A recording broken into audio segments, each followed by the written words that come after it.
attention, please.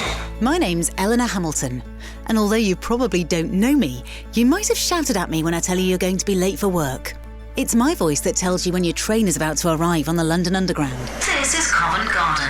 And if you're based in the West Midlands, then you'll have heard me on the tram. The next tram to arrive on platform 4 is to Grand Central for Birmingham Gateway. I work alongside my husband, Phil Sayer, who's the voice of many safety announcements above and below ground. But the one he's most famous for is this. Mind the gap. The thing is that we're not automated voices. We're real, and I'd like to say that we're living and breathing. But one of us isn't anymore. Phil died in 2016, but his voice recordings still exist, so he's still working alongside me in tube tunnels every single day. I love that we're still together in work, even though we can't be together in person. But we're not the only voices with a story. Almost everyone you hear on buses, trains, TV adverts and down phone lines is real. We've all lived, and we all have tales to tell. And you know our voices well, without really knowing us at all. So I'm going to change that by telling you their tales from the Tannoy.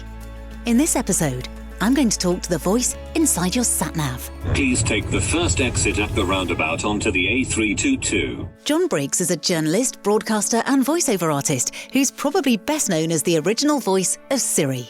His calm, steady tones keep you safe on the road. He lives in your pocket and usually speaks when you didn't ask him to. I don't understand. And you might even remember him as the voice on that Tea Time TV favourite, The Weakest Link. As the only player to get all her answers wrong, Rachel is the weakest link. He's famous for sounding completely in control. But in real life, John, you've not been able to control absolutely everything. Isn't that right? Yeah. I mean, there's one instance, really. I think there's the one you're referring to. I've been lucky. I was blessed with good genes and good health. I think I'd been in hospital when I was 13 to have my wisdom teeth removed. So to suddenly find myself in hospital again was quite a surprise, because in 2017 I ended up having a heart attack, most unexpectedly. I don't drink and I don't smoke. I eat relatively healthily. Don't order the cholesterol special when you go to the greasy spoon? Well, try not to. I certainly don't now. Nowadays I don't. And the only thing that came up, I used to go for the occasional Bupa sort of, wellness checks. And they charge you 500 quid for the privilege, and I'm in a very privileged position that I can pay that sort of money for it. But they charge you 500 quid and come back and say, yeah, your cholesterol's a bit high. And you're going, is that all? Is that all? I just paid you 500 quid. Could you not have found something? And this is the thing I've learned about heart attacks, is they don't actually occur to the people you think they might. No, I think that we can quite often look at somebody in the streets, and we're very judgy, aren't we? I know I am. Of course. And think, oh, that's a heart attack waiting to happen. Yeah. But actually, you don't look like somebody that I would immediately have down in that category. No, and I'm 6 foot tall. I weigh, depending on whether it's a good year or a bad year, somewhere between 13.5 stone and 15 stone. Mm-hmm. And I'll have that fluctuation. I'm no athlete. I don't enjoy the gym, but I do enjoy a good walk. Alcohol, pretty much allergic to. Really? Yes, never been good at being out of control. A glass of champagne here and there, but no, I'm always designated driver because alcohol's never really done much for me, which is one of the other things you'd think of. And no, I'm not sitting there with cheeseburgers and an Mackie D's. I was going to say cocaine on the other hand. Every other day. Bit of spice. But yeah, that was the thing that was oddest. And so it started in my right shoulder blade, in my back. And then it kind of progressed towards my neck, and then it went around the front of my neck. And when I say it, you have to imagine the dullest ache you've ever come across. This didn't dissipate. It just kept going. Or sometimes if you slept awkwardly. Yep. And you wake up and you think, I've trapped a nerve. I've got a muscle nerve. If I just lean to the left and raise my elbow, that's better. Oh, yeah. Oh, no. Oh, okay, that's better. And you can alleviate it by moving the muscles. There was no position I could find where this pain would go away. The next stage was to take some Solpadeine, major painkiller. Didn't touch it. Then thought, because I was thinking this is indigestion. This is indigestion or muscle. And this is the commonest thing people say about having a heart attack. Is, I thought it was indigestion. and then did the, warming up the pillow full of, oats or plastic beads, Yes. stick it in the microwave, wrap it round the back of your neck. Hope it doesn't explode, that kind of thing, yeah. Not a sausage. Nothing helped. That didn't go anywhere near it. So a friend of mine who happened to be staying was going, look, I'm taking you to A&E. And I said, oh, really? Well, I don't know where the nearest A&E is. I knew they closed the one in the nearest town to me. So they said, Couldn't you put it in your SatNav and directed yourself to the hospital? That would have been one idea, wouldn't it? Yes. Take me to the nearest accident and emergency. I'm sorry. Did you say you wanted a light bulb? So they rang 111. And the chap on the end of the phone said, can I speak to the gentleman in question? And so he spoke to me for about 30 seconds. He said, you're having a heart attack. I'm sending a blue light. Wow. And I just went, oh, really? Because actually all I wanted was somebody just to take the pain away. That was all. Didn't care about anything else. I just find a position where this ache stops. And then the paramedics did turn. In fact, there was one paramedic. It was a quiet night, obviously, locally. And actually, they spent most of the time while they were kind of going, is there a free bed? Can we get him checked in? Is he available? Oh, and they spent the whole time going, oh, yeah, I'm on a double shift at the moment, but I think I'm going to go on to half shifts because half shifts are what they're trying to make me do at the moment. Are you on half shifts, Matt? Greg, are you on half shifts yet? And I was just thinking, I'm sitting here with a heart attack. I mean, surely, aren't I the most important thing in the room? But I suppose in some ways it's probably quite comforting to think that nobody's raising the red flag and going, quick, get this guy under. There was nobody doing resuscitate CPR. away. Yeah, what they administered is a thing called glycerin trinitrate. That's the one. Because amazingly, and how on earth they figured this out? If you spray that under your tongue, it expands the arteries around your heart. Right. They all get sort of bigger, so allowing blood flow. Bless the NHS, they did everything they could, but they are completely overwhelmed, and it took me 5 days before they did stick a couple of stents in. And they did pump you out the other side saying, take these for the rest of your life, see you next time if needed. If you're still alive. Yes. So they're brilliant at treating the condition. They just weren't very good at treating me, the individual. But that's because the system is under so much strain that they don't have time to start going, OK, let's look at your lifestyle. Let's look at how you live and let's figure out what is right for you personally moving forward. But I suppose we live in an age, and I mean, the irony is that you could probably ask Siri to tell you how to avoid a heart attack or what to do or whatever. We're all able to look at our phones or look at Google or whatever and find this information out for ourselves, which is really useful. Listen, the really exciting thing is where AI and our mobile devices, our smartphones, which are very smart, will go medically.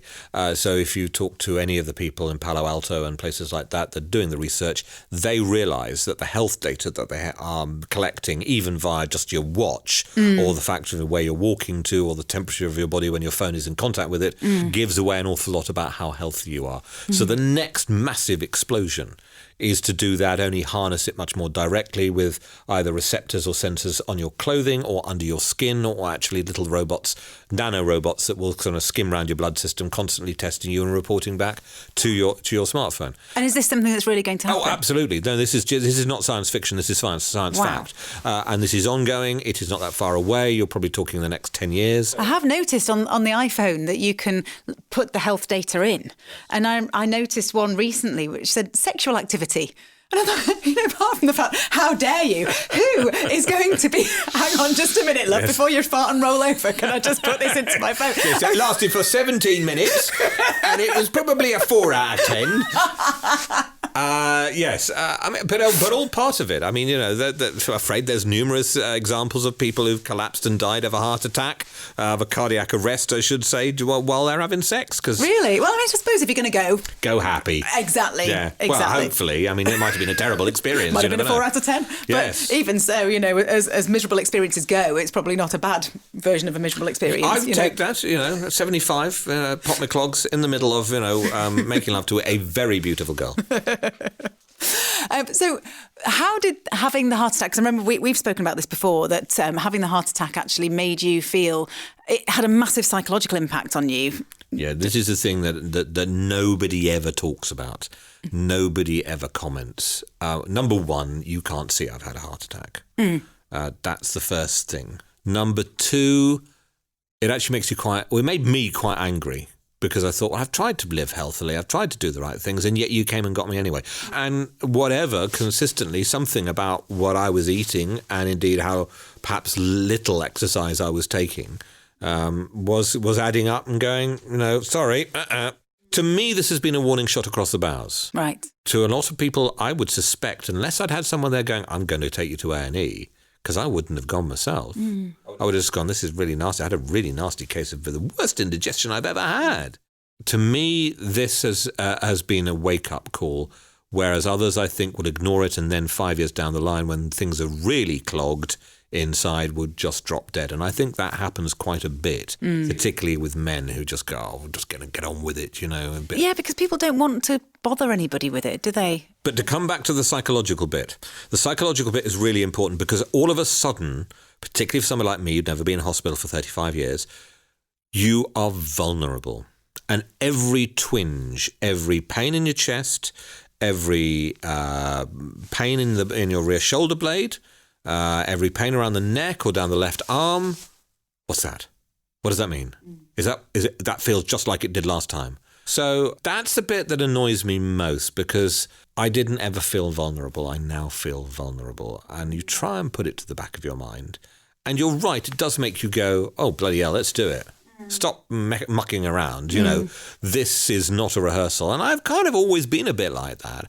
I don't suddenly find myself going out and doing things that I didn't used to do, because I always did participate. The answer was, as long as it didn't involve the word bungee or falling out of an aeroplane, the answer was always yes. Yeah. I've always lived life like that. And I'm quite open to people going, try this. And I'm going to go, I won't enjoy it. And you know what? Sometimes you come out and you haven't enjoyed it, but it makes you realise the things you do like. Because if you don't know the things you don't like, how can you judge anything properly? It's very difficult to balance, though, I think. I mean, I've got friends who meticulously plan for the future, and they've got their whole retirements mapped out. And then I've got other friends who just spend, live for today, just have fun. You never know when you're going to drop dead. And my question to them is always, but what if you do live? What are you going to do then? Because you've made no plans whatsoever. And it's very hard to get the balance right, I think, between having a wonderful time and doing whatever you want, because you never know when the shit's going to hit the fan, and also being a little bit cautious. It is a balancing act. You're absolutely right. The whole thing, though, that gets me is how little people think for themselves. And I did go and read a lot afterwards to try and learn what I should have done differently. I do look at articles that talk about the right foods, and there's huge variation.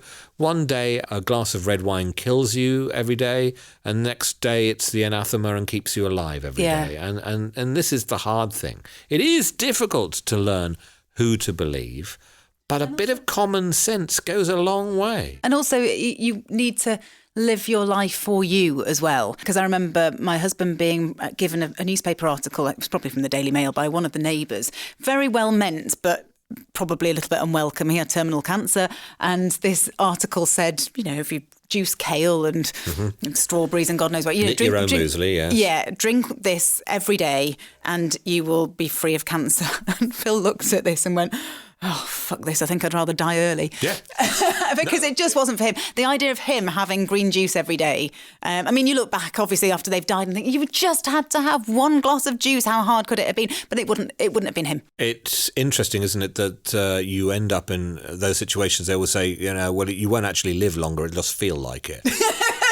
But, and it is true. And the other thing as well that is really difficult for some people to understand, and I mean this in the gentlest and nicest way possible, none of us have a right to live to be very old.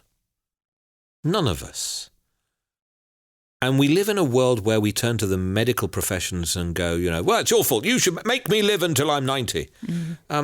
Actually, you should be living a life as if there's a possibility you might drop off the twig tomorrow. Now, I know that's very difficult. There's a terrible Steve Wright joke. Steve Wright, the comedian, not the broadcaster, who turned around and says, you're supposed to live each day as if 'twas thy last, so I spent yesterday on the sofa coughing up blood. I'm sorry to offend anybody who is in the current situation doing exactly that. No, I've heard, I think my husband made a similar joke when he was in his last few days and, living every day as if it's my last catheterised. And in his case, it was right, sadly. But the whole thing about this is we don't have a right to live to an old age. And when you get past a certain age, and I'm incredibly lucky to have done all the things that I've done, I've been enormously privileged to fall in love with beautiful people, have amazing experiences with them, do amazing things in my career, go on flights and places and chat to people. And these are the things I have been afforded, and I am immensely grateful for them. But you do reach a point when you get to a certain age when you go, do you know what? If that's my lot, then it is okay. There'll obviously be other things I want to do. But it is okay if I have to leave now. And I'm also in a position where I don't have children. I don't have those sorts of responsibilities, which creates a completely different atmosphere when you want to be there for them, see them growing up, graduating, getting married, having children of their own, etc. So maybe that's one of the reasons why I don't necessarily look at life and go, I have to be alive, I have to stay alive. Because you get to a point when you go, do you know what? If that's my lot, I'll take it. Yeah. And you can only say that with the hindsight of having lived a bit, done a few things, got to the point where the body doesn't always work the way you want it to. It was Dr. Hillary, TV's Dr. Hillary, the ubiquitous TV doctor, who always speaks a magnificent amount of sense, who turned around and said, once you hit 50, the bullets start flying. Right. And if you can avoid all the bullets, you're doing pretty well, because you're likely to get hit by one of them. And I was. It was a little flesh wound. And I got away with it. And it's now up to me as to how much more I want to do to make sure that I go on and miss more of the bullets. But even so, you don't know about that when you're 25, 30, 35, 40, 45. You're invincible, aren't you, when you're that age? You are, to a degree. And when you look at people and they go, why would anyone be happy, be okay, content to die? It is because you've reached that point where you are kind of at peace with yourself and you don't have anything else to prove. Because we do spend a lot of our 20s and 30s trying to prove ourselves to other people. We do, yeah. And actually, one of the nice things, there's not many nice things about getting old. One of the nice things is about turning around and being able to say, do you know what? I am who I am. I think I'm an okay person, generally fairly nice. Unless you're driving in the middle lane and you shouldn't be. But I now know who I am. Oh, God, at 21, I knew everything. I was a snotty, precocious, young man who kind of figured that he knew everything. And that arrogance did actually get me a few places, because I went and asked for jobs and went and did things that I probably wouldn't do now because I'd be far too embarrassed. Now I realise I know little, very little, but I do know myself a lot more. And I know how I react to things and how I handle things. It's interesting, though, hearing you say that in your voice, because whenever I ask you a question, you know the answer to everything when you're Siri. You see, that's the bit that's a giveaway. Don't ever ask me any general knowledge. As my pub quiz team fellow members will tell you, I know nothing. No, but you say it with such flair, so that's all right. Well, it's always been the thing, isn't it, in broadcast? I was a newsreader for best part of 20 years, read the news for radios 1, 2, 4 and 5, never read the news for Radio 3 and the World Service as well. And sometimes you don't get the copy until 30 seconds before you're going on air. And you've got some strange Afghanistani president or, Kenyan foreign secretary's name in there, and you just don't know what it is. You say it with confidence. Yeah. Because only their mother and they will know, and they're probably not listening. That's very true. So how would you feel if, let's hope it doesn't happen, but say you drop dead tomorrow, how do you feel about your voice being still there? Oh, it can go on and annoy numerous ex-girlfriends. I think it probably does actually already. Well, it annoys me, and I'm not an ex-girlfriend. There you go. You see. But every time I get into and there was an opportunity you missed, Ellen. You see. How do I feel about it? Do you know what?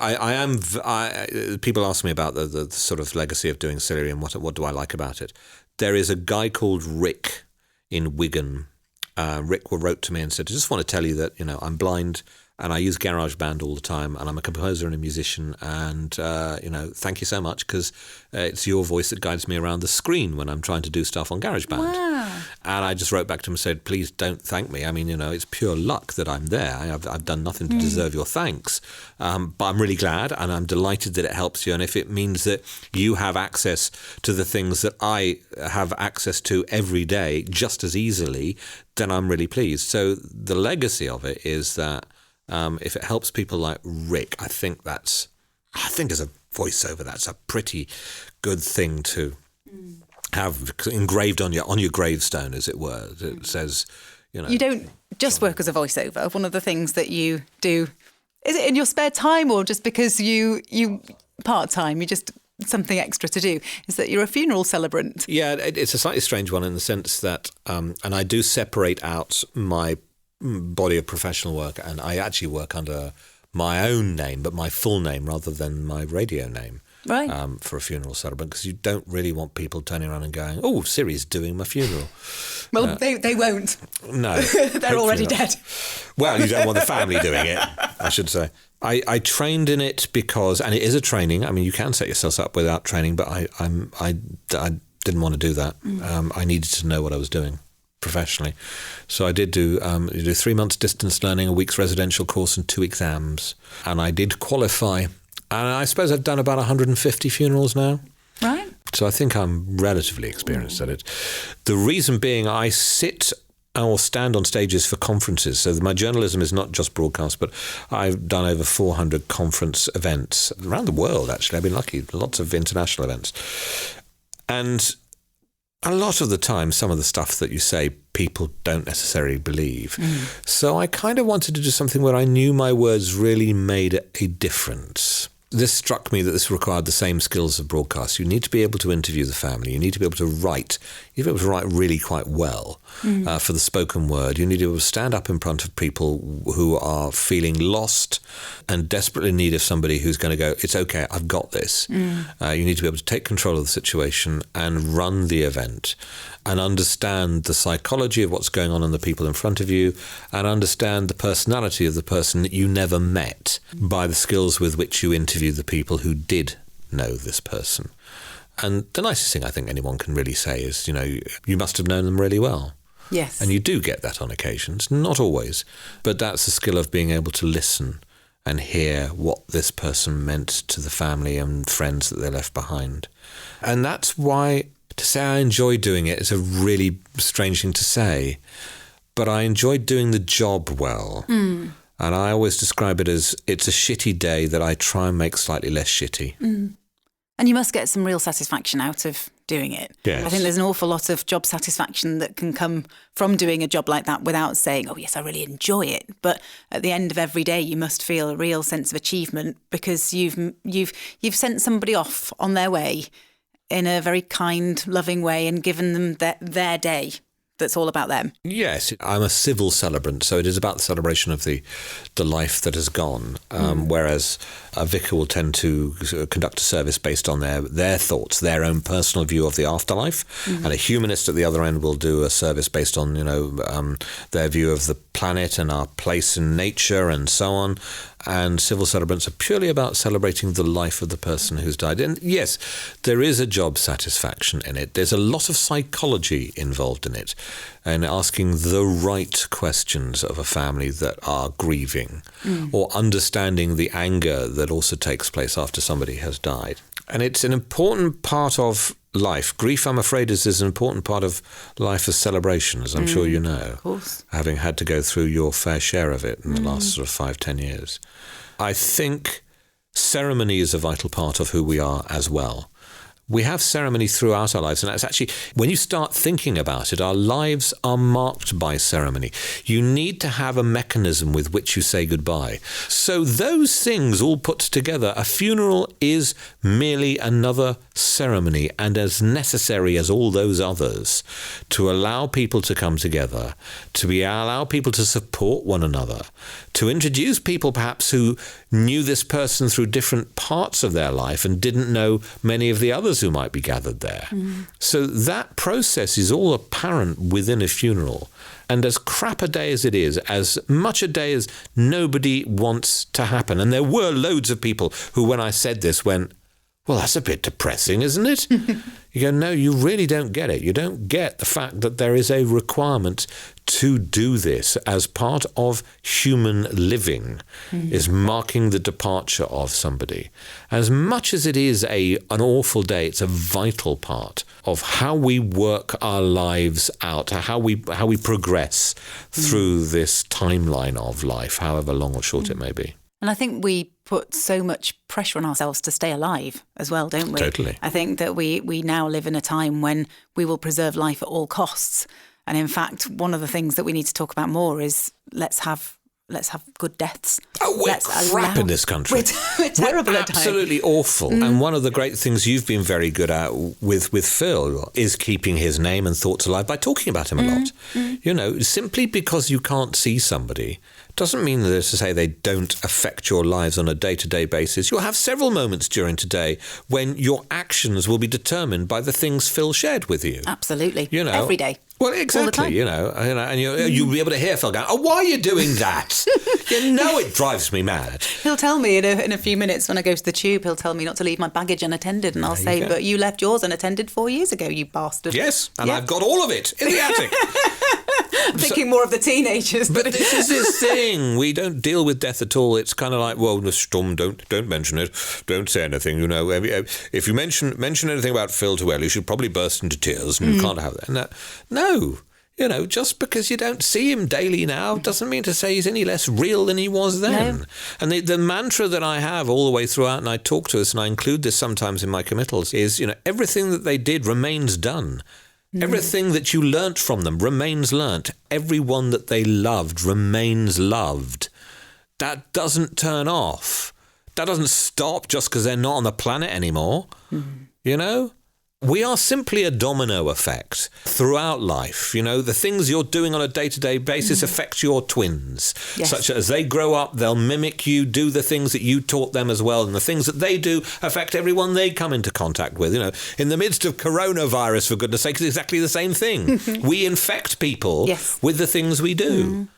And that ripple effect just carries on throughout because we carry with us the effect of everything that anyone has really done to us. How much of that is, you know, a shield from the rest of the world, or how much it's a cross we have to bear, is down to us about how we deal with some of the things, because some of the things people do to us are not pleasant, and they don't leave happy things, happy memories, or they leave scars. But they're still things we carry with us that are part of who we are. We become who we are because of the things we have done with other people and the effect they have had on us. We can, all of us, name an adult who affected our childhood in particular ways. We can, all of us, name a teacher who turned us towards or against one subject or another. And I think it's important to be grateful for all the experiences that we've had. It's not fair to say that to somebody who's maybe been abused, but on the whole, we have to take the experiences that life has thrown at us and use that to our advantage in whatever way. So you have to take the breast cancer, I have to take the heart attack, and you have to go, right, what positives do come out of that? You know, and the positives of me are probably, I do walk more, I do try and exercise more, I eat more healthily, you know, I haven't seen a pizza in years now. But what's the point then? Well, there's an element of that every so often. But we've both of us got to take those experiences, which are life-changing experiences, absolutely, and find a positive way of dealing with them. Otherwise, they will eat away and they do detract and they do damage quality of life. And I think this goes back to what we were talking about before, where suddenly when you realise you're mortal, it can have a huge impact on your mental health, which can in its own way turn into very physical symptoms. Mental health can easily get confused with this idea of kind of mindfulness. And I'm sorry to say, I think mindfulness is generally bollocks. I really do. Because actually sitting there in a meditative state may well work for some people, but it is not a cure-all for somebody who's dealing with demons of their own or dealing with baggage that, you know, really does weigh them down. Mindfulness will not help you. Having healthy relationships with other people who you can talk to will do. Having the ability to verbalize the things inside you without fear of criticism or control will help you. But the little book of calm won't. We are severely complicated machines that really need to run in pretty good condition to get the most out of them. And actually, very few of us allow us to run in top-notch condition. We generally harm ourselves in a variety of ways, whether it's through eating too much alcohol, not enough exercise or whatever. But the machinery still keeps going pretty effectively, so it's pretty damn amazing. And we can do the most incredible things. We are just incredibly powerful and we don't spend time thinking about how we can use what we naturally possess to our best ability, make the maximum impact that we can make, because we have some amazing ways of doing it. I mean, just sitting here doing what we're doing, I'm making noises to you, and you're making those noises back to me, and they have depth, imagination, meaning, feeling, interest, education, all encompassed in the same, and we're the only species that does that. Dogs kind of bark a bit and moan a bit. Baboons will make the right sniff each other's noises. bottoms, and no one seems to mind. Exactly. Which, I think there's a lot to be said for that. Thank God I'm sitting down. But I do despair at human beings who turn around and kind of want to tell people who are a different skin colour from them that they deserve less. They are lesser human beings than they are. To look at people who are a different sexual orientation than them and go, well, you're not as good as me. To put people down because they are different. This fear of difference is ludicrous. We are all different. Look around, there's nobody else like Elinor Hamilton in the universe. Thank God. Nowhere. There's no one else like John Briggs. That's when you lose somebody, there's no one else like Phil. It's a good point, actually, because you can't replace somebody who's died simply because they are only themselves because of the experiences that they've had, good and bad. We are all the same, and we're all unique, and we are all incredibly capable, yet we have these stupid ideas that everyone needs to be the same, believe the same, do the same thing, and if you don't look the same way, or if you don't do the same things, you're weird. Actually, the biggest thing that could happen to humanity is to turn around and go, if you're the same as other people, you're weird. Well, you're not weird, but you're definitely fascinating. John Briggs, thank you very much. You have reached your destination. You've been listening to Tales from the Tannoy with Elinor Hamilton and John Briggs. The producer was Carl Svensson at Tadar Media with music from Beats Bakery. This podcast is dedicated to the memory of Colin Svensson, who remains loved.